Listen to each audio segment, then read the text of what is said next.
Executive Secretary Lucas Bersamin defends President Bongbong Marcos over his unofficial weekend trip to Singapore to watch the F1 Grand Prix.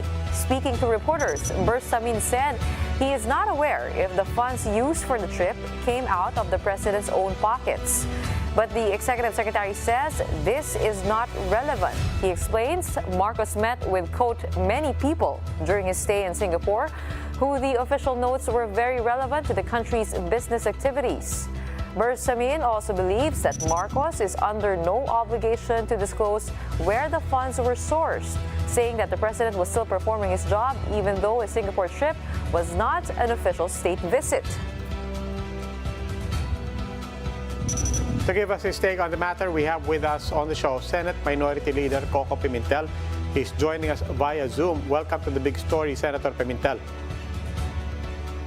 Thank you, Roby, Gretchen, at sa lahat po ng nanonood. Magandang gabi po sa inyo. Magandang gabi po. Senator Pimentel, do you agree with Executive Secretary Bersamin that it's irrelevant to even ask how that trip to Singapore is irrelevant? No. When he appears to defend the budget of the Office of the President, we will have to ask him that question. Sino ang gumastos sa trip sa F1 race? That's very important to know. We all know hindi siya state visit, hindi naman siya ganun ka-formal. But was it an official trip? Okay. So that is the question. Wag na niyang pangunahan yung why we are asking the source of funds. It is important to know. Tapos if it's personal, then there might only be one follow-up question, and if it's official, there will be many follow-up questions. Wait, para malinawan po tayo, no, Senator, pwede po ba talaga yung break, quote-unquote, over the weekend? I mean, we saw the president working Friday, working Monday, tapos lumipad lang po siya Saturday and Sunday. And if this was a personal trip, what should be the code of conduct for officials? Well, siyempre, we all need time to rest and to recharge. Ang question ko na lang sa presidente is, you're entitled to your break time, but do you really have to go abroad to get your rest, no? Because sabi nga ni E.S. Bersamin, he is president, and he's president 24 hours, 7 days a week. So we need him to be accessible, and we need to know where he is. So if you're going to take a break outside of your territorial jurisdiction, parang mayor yan or governor, you inform somebody so that contingency plans are in place. Senator Pimentel, this week, at the end of this week, the Marcos administration marks its first 100 days in office. Fair or not, this trip to Singapore, as well as the resignation of 3 officials before the first 100 days, not to mention a looming food crisis, a price crisis, high inflation, and so on, all of these serve as backdrop to assessing the first 100 days of President Marcos. What's your take on the first 100 days of this administration? Well, this is really a very difficult time to govern. The world situation is very unpredictable, if not chaotic. So, sana tayo, eyes on the ball. Let us not be distracted.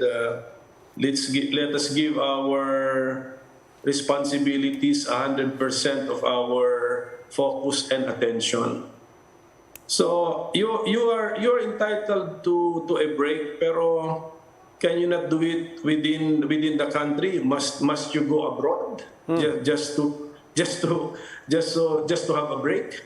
Yeah, just to put those two final statements of yours together. Given everything that has happened, do you believe that the President Marcos has his eyes on the ball? From the news that we get, no, from the reports that we get, I believe he's trying his best. Pero bawas-bawasan na lang natin itong mga kilos or activities which show or give us a hint of some insensitivity to what our people are going through right now. Mahirap ang buhay ngayon, napakahirap ng buhay ngayon. Dito na lang sa Metro Manila, ilan po yung beggars on the streets na nakikita po natin. So, yung being leaders, I think we have to feel for our people. Let us try to feel the pain that they're also feeling or they're going through, the difficulties that they're going through. Now, earlier on the show, we gave 3 names for the next spokesperson, some candidates.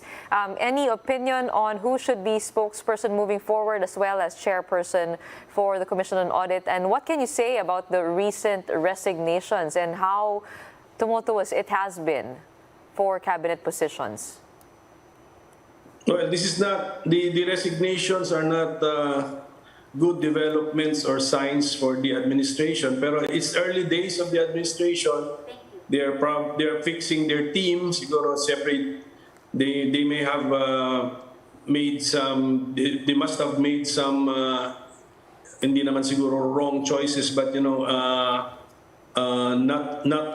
not so appropriate choices given the character, the personality of the president. So. May testing period po talaga dyan. So, we should allow the Office of the President to reorganize his team. This is his family, this is his official family. So, ibigay na po natin sa kanya yan. He knows himself the best. He knows his leadership style. So, let us give him the chance to form, to reorganize, and to perfect his team and his family, his official family. Senator Pimentel, maraming salamat po. Salamat. Senate Minority Leader Koko Pimentel.